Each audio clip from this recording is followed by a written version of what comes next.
Assalamualaikum warahmatullahi wabarakatuh. Selamat siang semuanya. Baik, kami dari kelompok 2 akan menyampaikan hasil diskusi kami tentang materi itu alokasi spektrum dan rancangan kita serta regulasi teknis sistem seluler. Di sini kami menganggotakan 5 orang. Pertama saya sendiri Edi Juwaidi, dan kedua saya baik. Langsung saja saya menjelaskan tentang pengantar dari materi ini.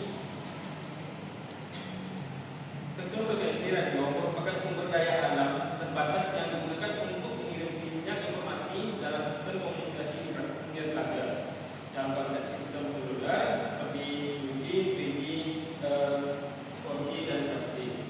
Ini sangat vital. Spektrum ini sangat vital karena menjadi media penghubung antara perangkat pengguna dan infrastruktur jaringan.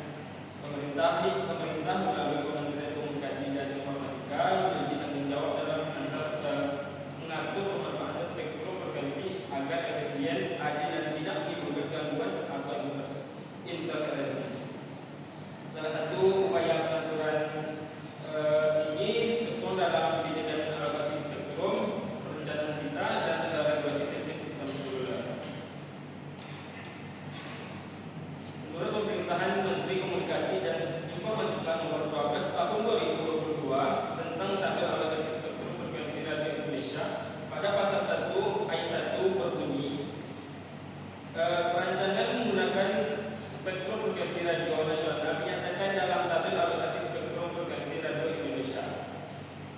Pasal 1 ayat 2 berbunyi, tabel alokasi spektrum frekuensi radio Indonesia sebagaimana dimaksud pada ayat 1 disusun berdasarkan tabel alokasi spektrum frekuensi radio yang terdapat dalam peraturan radio regulation edisi tahun 2020. Pasal 1 ayat 3 berbunyi, tabel alokasi spektrum frekuensi radio Indonesia sebagaimana dimaksud pada ayat 1 tercantum dalam lampiran yang merupakan bagian tidak terpisah dari peraturan menteri ini.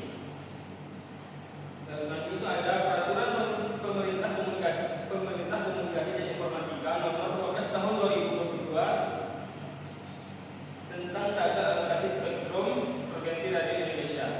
Pada pasal 2 menyatakan pada pasal 2 berbunyi, tabel alokasi spektrum frekuensi radio Indonesia sebagaimana dimaksud dalam pasal 1 wajib digunakan sebagai acuan untuk a. perencanaan penggunaan pita frekuensi radio atau band, b. perencanaan penggunaan kanal frekuensi radio atau channeling plan, dan c. penetapan asesmen pita frekuensi radio dan gas miring atau kanal frekuensi radio. Selain itu ada pengertian istilah menurut Permen Kominfo nomor 12 tahun 2022.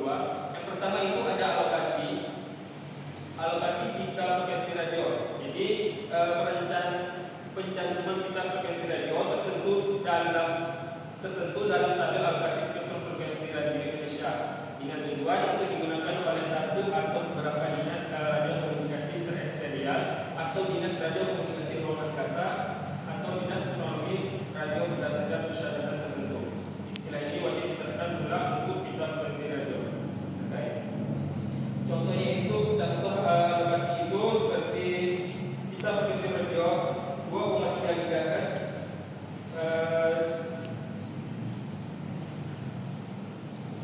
2,3 GHz atau 2.300 sampai 2.400 MHz dialokasikan untuk layanan telepon wireless access.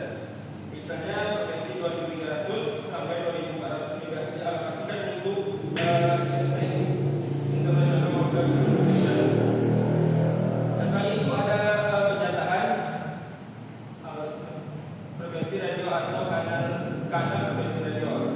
Jadi penyataan kanal frekuensi tertentu dalam suatu kesepakatan perencanaan frekuensi yang disetujui dalam suatu konferensi yang berwenang atau konferensi radio dunia atau konferensi radio kewilayahan. Untuk digunakan oleh satu atau beberapa administrasi untuk dinas radio komunikasi terestrial atau ruang angkasa di satu atau beberapa negara atau area geografis berdasarkan persyaratan tertentu. Contoh dari pernyataan itu sendiri ialah pada bidang frekuensi 700 MHz yang dialokasikan untuk layanan seluler dialihkan ke wilayah Indonesia bagian barat, tengah dan timur agar operator dapat menyediakan layanan 4G atau internet secara merata.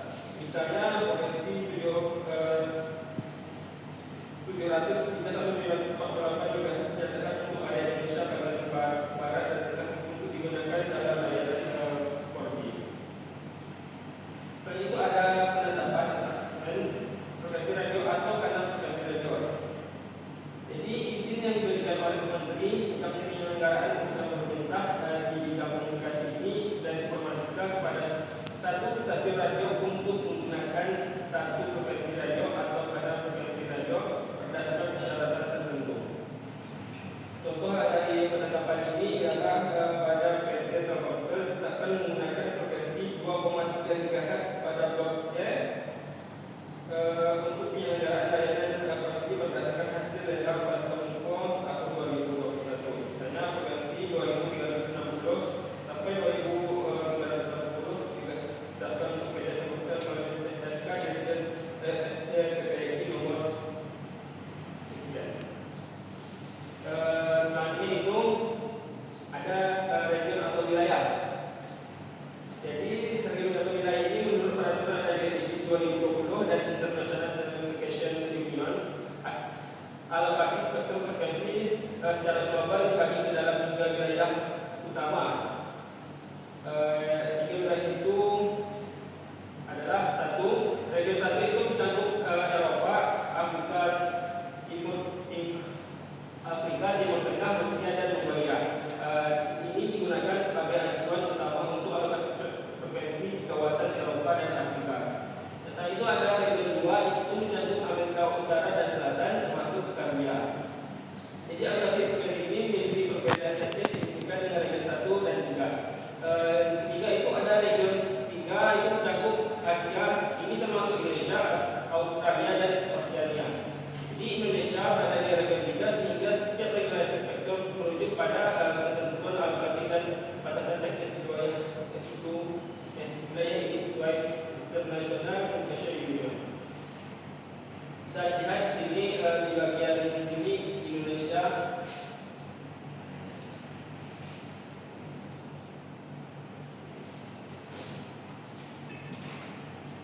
Baik, selanjutnya itu ada alokasi spektrum frekuensi. Jadi alokasi spektrum adalah proses penetapan pita frekuensi tertentu untuk digunakan oleh layanan atau teknologi tertentu. Spektrum harus dialokasikan secara strategis karena sifatnya yang terbatas namun sangat dibutuhkan oleh berbagai layanan tertentu.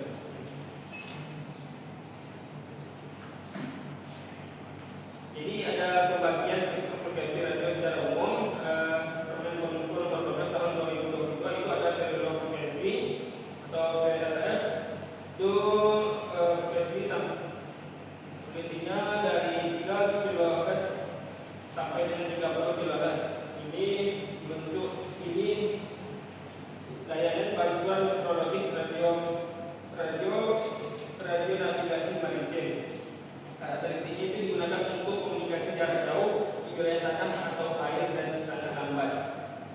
Yang selanjutnya itu ada low frekuensi atau LF. Frekuensi ini dari 30 kHz sampai dengan 300 kHz. Ini layanan radio navigasi dan maritim.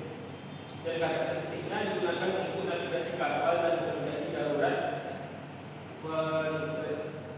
penetrasi baik.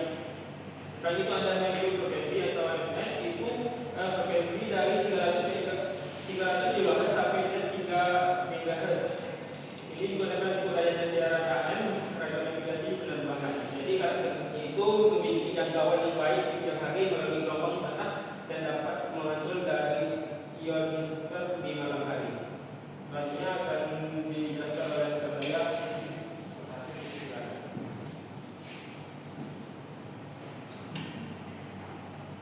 Selanjutnya saya akan menjelaskan tentang pembagian frekuensi radio secara umum sesuai dengan peraturan Kominfo nomor 12 tahun 2002. Di sini terdapat tentang 3 MHz sampai 30 MHz digunakan untuk high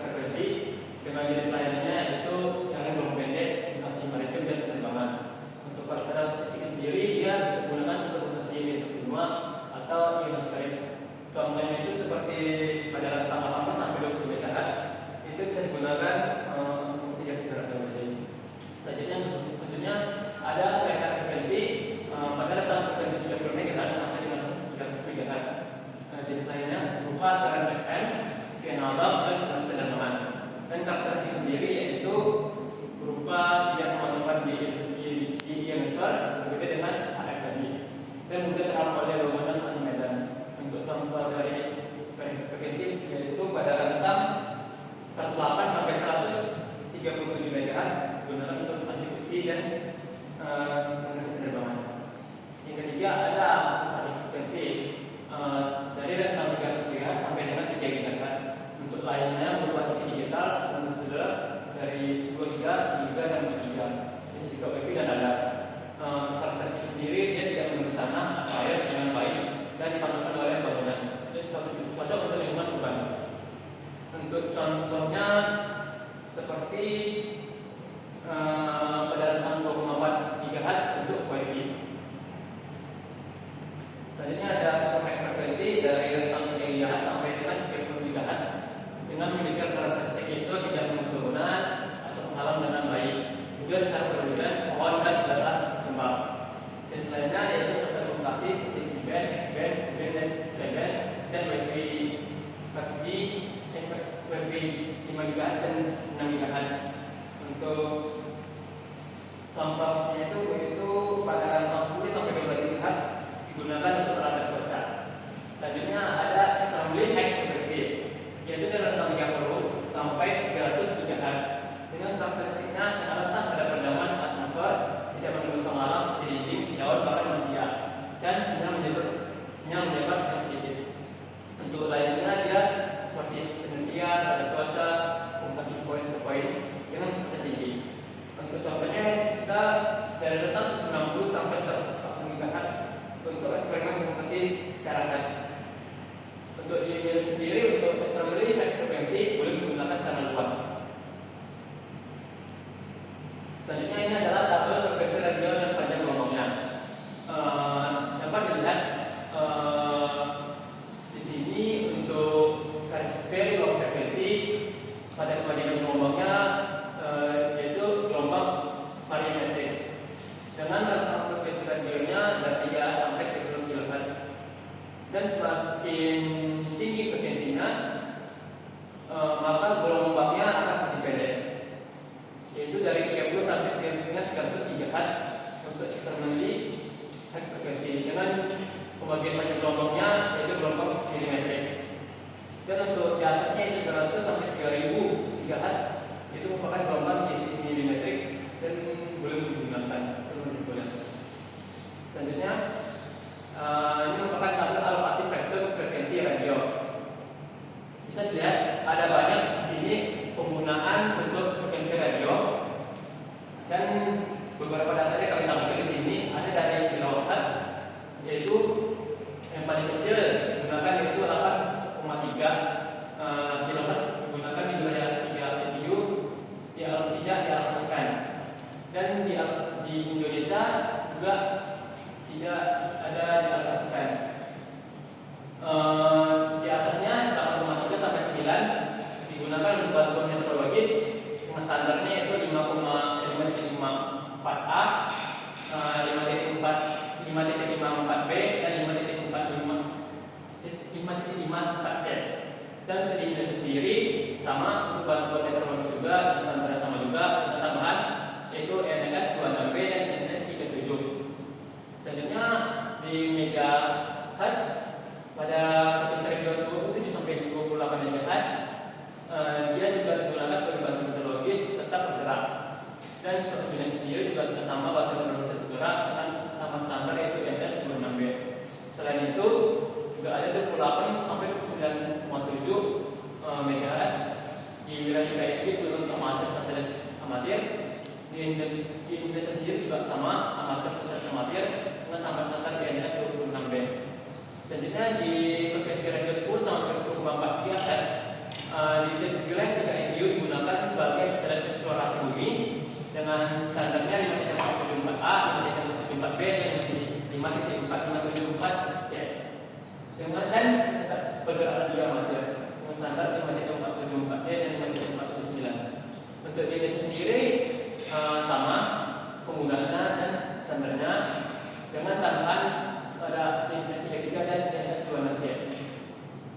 Oke, agar tidak membuang waktu lebih banyak, selanjutnya saya menunjukkan yaitu alat spektrum infrared yang ada di Indonesia pada edisi 2022. Dilihat di sini untuk pembagian alat spektrumnya sangat banyak.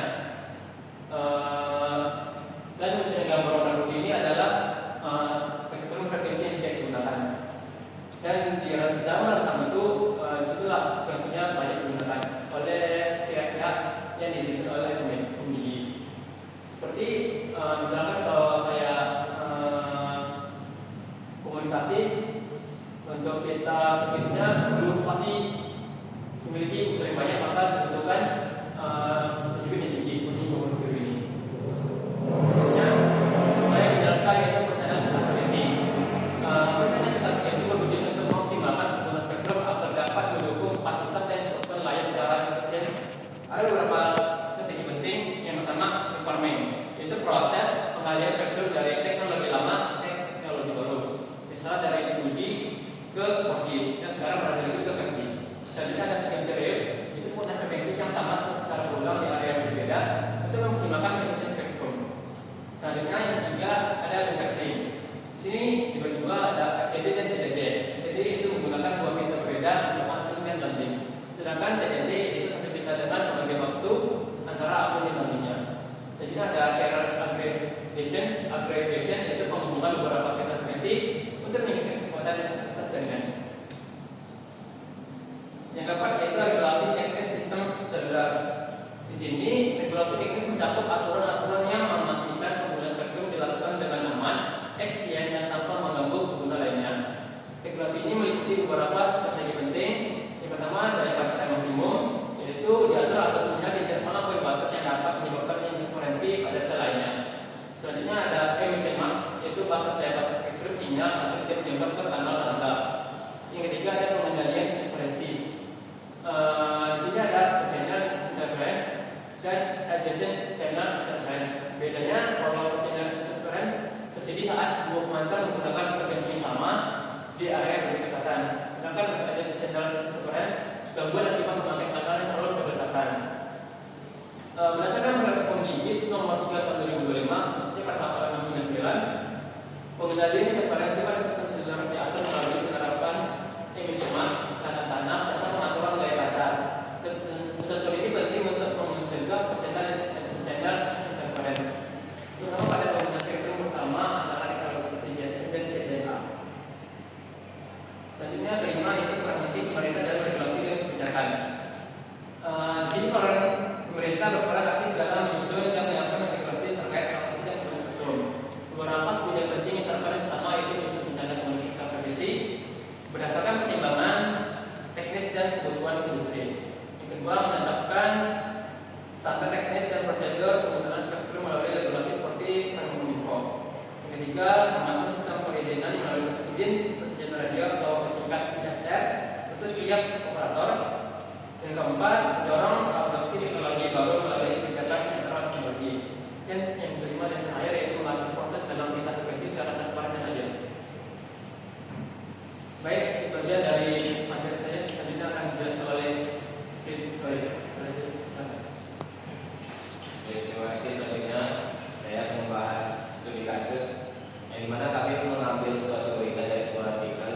Dalam kasusnya itu penyebaran SMS penipuan melalui penggunaan tes transceiver section atau BTS palsu yang diungkapkan pada Kementerian Komunikasi dan Digital Kominfo pada Maret 2005. Dalam kasus tersebut memiliki latar belakang yaitu pada awal tahun 2005 Kominfo menerima banyak laporan dari masyarakat terkait maraknya SMS penipuan yang dikirim bukan oleh operator seluler resmi. Investigasi yang dilakukan oleh Direktorat Jenderal Infrastruktur Digital atau DJID mengungkap bahwa para pelaku menggunakan perangkat BTS palsu untuk memancarkan sinyal seolah-olah berasal dari BTS asli. Dengan cara ini, pelaku dapat mengirim SMS secara massal ke ponsel di sekitar tanpa terdeteksi oleh sistem operator. Dengan latar belakang tersebut dapat suatu masalah yaitu pertama, apa dampak dari penggunaan BTS palsu terhadap keamanan jaringan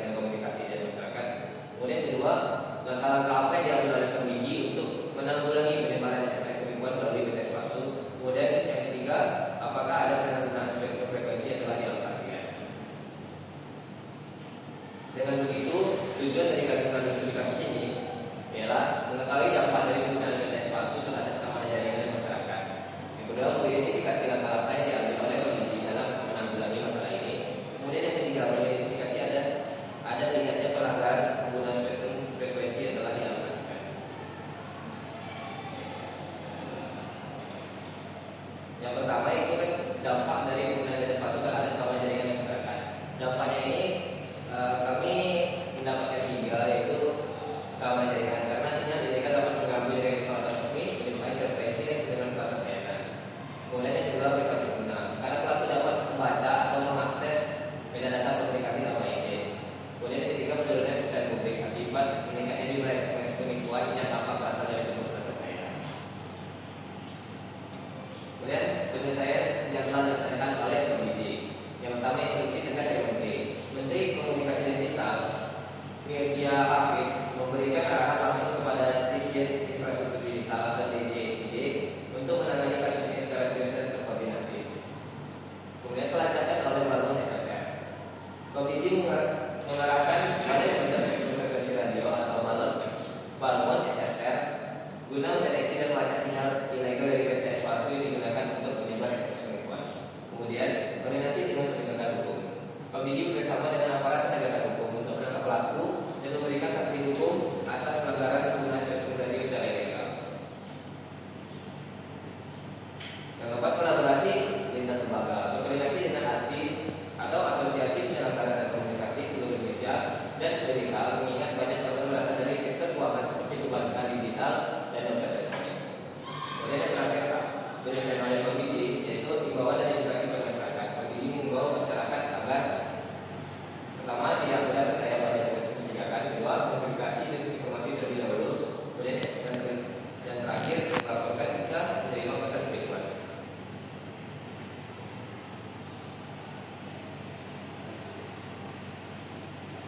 Kemudian kami menyampaikan kepada saya sih kasus oleh penulis oleh kami, yaitu yang pertama pentingnya deteksi tingkat pengguna. Sistem keamanan dan deteksi pada perangkat pengguna dan ponsel masih sangat bergantung pada teknologi dari operator. Sebenarnya pengembangan aplikasi artifact BTS atau deteksi investigator bisa menjadi alternatif, namun solusi semacam ini belum banyak didorong di Indonesia. Padahal di negara seperti Eropa sudah ada riset yang mendorong hal ini. Usulan dari kami yaitu pemerintah bisa mendorong kolaborasi dengan startup atau pengembangan aplikasi untuk deteksi anomali sinyal jaringan seluler yang bisa digunakan secara lokal di tingkat pengguna. Kemudian mengenai investigator secara legal, tentu kan kami memberikan solusi yang pertama itu membuat investigator. Nah, investigator ini bisa juga sebagai penyalahgunaan atau bisa digunakan secara legal. Karena itu penggunaan investigator secara legal terbangun sebagai penyalahgunaan spektrum karena praktek ini memancarkan sinyal seperti BTS sampai izin resmi dan melanggar Peraturan Kominfo nomor 12 tahun 2002 dari sisi hukum digital. Tindakan ini juga berpotensi melanggar Undang-Undang ITE nomor 11 tahun 2008 khususnya pasal 30 tentang akses ilegal dan pasal 32 sampai 34 terkait gangguan terhadap sistem elektronik serta dapat dikenai sanksi pidana oleh KUHP jika melibatkan penyadapan data pribadi. Sayangnya hingga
kami selesaikan, yaitu kurangnya transparansi dan edukasi teknis. Masyarakat hanya diimbau jangan percaya SMS mencurigakan, tapi tidak jelaskan bagaimana ciri-ciri teknis dari SMS penipuan berbasis BTS palsu. Padahal pesan dari BTS palsu bisa tampak sangat meyakinkan, misalnya mengandung informasi yang tampak resmi karena berasal dari nama resmi. Usaha dari kami yaitu edukasi publik harus mencakup informasi teknis yang relevan, misalnya bahwa BTS palsu sering digunakan dari lokasi sinyal tinggi dan muncul dalam waktu singkat, serta ditandai dengan sinyal operator berubah-ubah. Sekian pesan dari saya kembali lagi kepada Bapak. Baik, jadi sebenarnya dari materi ini itu mengenai frekuensi radio merupakan aspek krusial dalam menjamin efisien efisien dan kualitas layanan sistem komunikasi seluler dalam konteks Indonesia yang berada di region 3 dan zona tropis. Menurut peraturan radio ITU, perencanaan spektrum harus mengikuti kondisi teknis dan geografis yang unik. Permen Kominfo nomor 12 tahun 2022 dan Permen Digi nomor 3 tahun 2025 menjadi dasar utama dalam menentukan spektrum, pengendalian interferensi serta penerapan standar teknis nasional. Di kasus yang penyalahgunaan BTS palsu untuk menyebarkan SMS penipuan, menunjukkan bahwa pengelolaan spektrum tidak hanya penting dari teknis, tapi juga menyangkut aspek keamanan dan perlindungan publik. Respon cepat dari Komisi bantuan serta kerjasama lintas lembaga seperti ASFI dan OJK menjadi bukti nyata bahwa pengawasan dan penegakan regulasi spektrum perlu dilakukan secara aktif dan terintegrasi.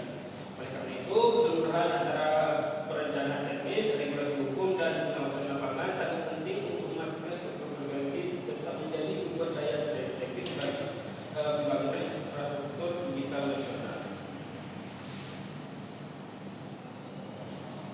Baik, ini sekian dari kami dan kami